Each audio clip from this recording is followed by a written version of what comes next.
9 मार्च 2025 रविवार। वहां यीशु की परीक्षा ली गई। पहला पाठ विधि विवरण ग्रंथ अध्याय 26 पद संख्या 4 से 10।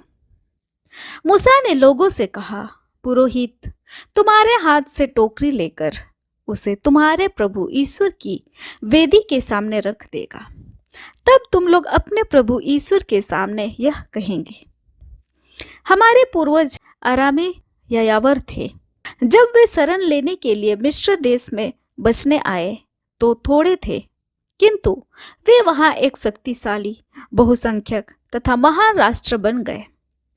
मिस्र के लोग हमें सताने, हम पर अत्याचार करने और हमको कठोर बेगार में लगने लगे।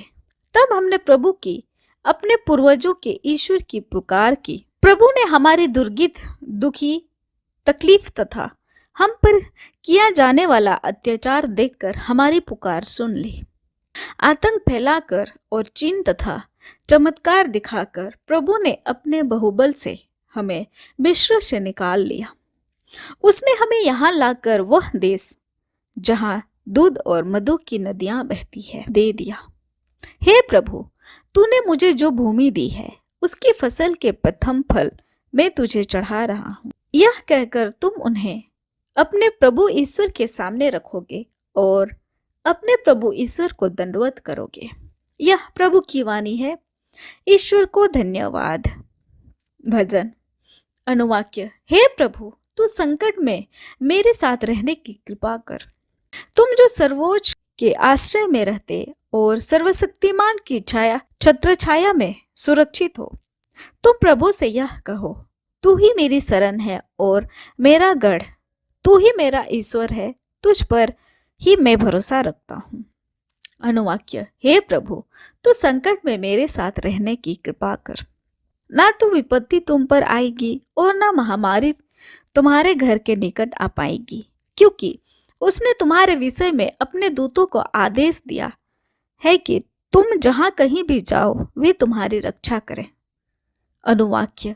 हे प्रभु, तू संकट में मेरे साथ रहने की कृपा कर। वे तुम्हें अपने हाथों पर संभाल लेंगे कि कहीं तुम्हारे पैरों को पत्थर से चोट ना लगे।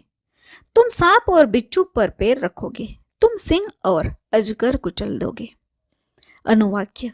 हे प्रभु, तू संकट में मेरे साथ रहने की कृपा कर। वह मेरा भक्त है, इसलिए मैं उसका उद्धार करूंगा।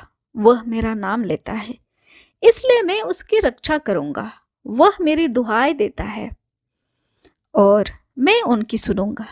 मैं संकट में उसके साथ रहूंगा और उसे बचाकर सम्मानित करूंगा। अनुवाक्य। हे प्रभु, तू संकट में मेरे साथ रहने की कृपा कर। दूसरा पाठ रोमियो के नाम संत पौलुस का पत्र अध्याय 10 पद संख्या 8 से 13। धर्म ग्रंथ कहता है, वचन तुम्हारे पास ही है, वह तुम्हारे मुख में और तुम्हारे हृदय में। यह विश्वास का वचन है जिसका हम प्रचार करते हैं, क्योंकि यदि आप लोग मुख से स्वीकार करते हैं कि यीशु प्रभु है और हृदय में विश्वास करते हैं कि ईश्वर ने उन्हें मृतकों में से जिलाया है, तो आपको मुक्ति प्राप्त होगी। हृदय से विश्वास करने पर मनुष्य धर्मी बनता है और मुख से स्वीकार करने पर उसे मुक्ति प्राप्त होती है। धर्म ग्रंथ कहता है, जो कोई उस पर विश्वास करता है उसे लज्जित नहीं होना पड़ेगा। इसलिए यहूदी और यूनानी में कोई भेद नहीं है, सबों का एक ही प्रभु है।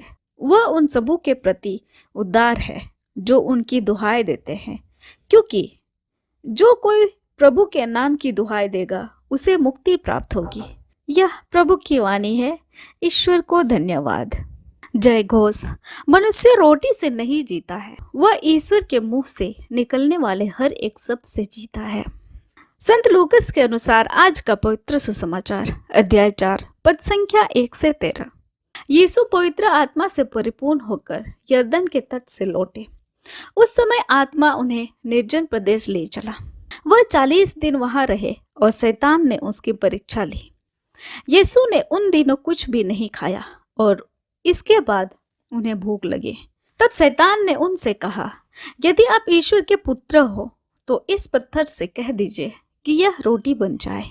परंतु यीशु ने उत्तर दिया, लिखा है, मनुष्य रोटी से नहीं जीता। फिर शैतान उन्हें ऊपर उठा ले गया और क्षण भर में संसार के सभी राज्य दिखाकर बोला, मैं आपको इन सभी राज्यों का अधिकार और इनका वैभव दे दूंगा। यह सब मुझे मिल गया है और मैं जिसे चाहूं उसे दे सकता हूं। यदि आप मेरी आराधना करें तो यह सब आपको मिल जाएगा। पर यीशु ने उसे उत्तर दिया, लिखा है, अपने प्रभु ईश्वर की आराधना करो और केवल उसी की सेवा करो। तब शैतान ने उसे यरूशलेम ले जाकर मंदिर के शिखर पर खड़ा कर दिया और कहा, यदि आप ईश्वर के पुत्र हो तो यहाँ से नीचे कूद जाइए, क्योंकि लिखा है, तुम्हारे विषय में वह अपने दूतों को आदेश देगा कि वे तुम्हारी रक्षा करें और वे तुम्हें अपने हाथों पर संभाल लेंगे कि कहीं तुम्हारे पैरों को पत्थर से चोट ना लगे। यीशु ने उत्तर दिया, यह भी कहा है, अपने प्रभु ईश्वर की परीक्षा मत करो। इस तरह सब प्रकार की परीक्षा लेने के बाद शैतान निश्चित समय पर लौटने के लिए यीशु के पास से चला गया। यह हमारे प्रभु यीशु ख्रिस्त का सुसमाचार है। ख्रिस्त की जय। आइए आज के तीनों पाठों पर थोड़ा सा मनन चिंतन करते हैं। यीशु अपने स्वर्गीय पिता द्वारा दिए गए कार्यों में उतरने ही वाले थे। इसके लिए उन्हें तत्काल तैयारियों करने की जरूरत थी। इसलिए वे 40 दिन और 40 रात निर्जन स्थान में बिताते हैं। यह उनके लिए एक महत्वपूर्ण समय था, यह जानते हुए कि यीशु ईश्वर की योजना तथा साधारण पूर्वक पालन करने जा रहे थे। शैतान उनका ध्यान सांसारिक आकर्षणों की ओर लगाने की कोशिश करता है। वह यीशु को सब कुछ प्रदान करने की वादा करता है जो संसार दे सकता। सांसारिक धन, नाम, शक्ति और पद। यीशु की पहचान ईश्वर के पुत्र के रूप में है। शैतान के रूप में उन्हें ईश्वर के पुत्र होने की पहचान और पिता के साथ उनके संबंध को नकारने के लिए उनके ऊपर दबाव डाल रहा था। हम प्रभु की संतान हैं।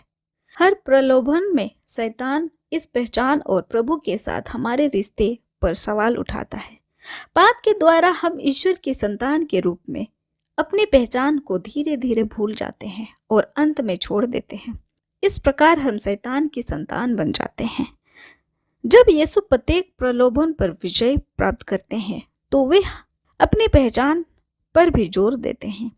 हमें ईश्वर की संतान होने की अपनी पहचान को पुनः स्थापित करने के लिए ईश्वर की सहायता लेनी चाहिए। आमीन। आप सभी को जय यीशु।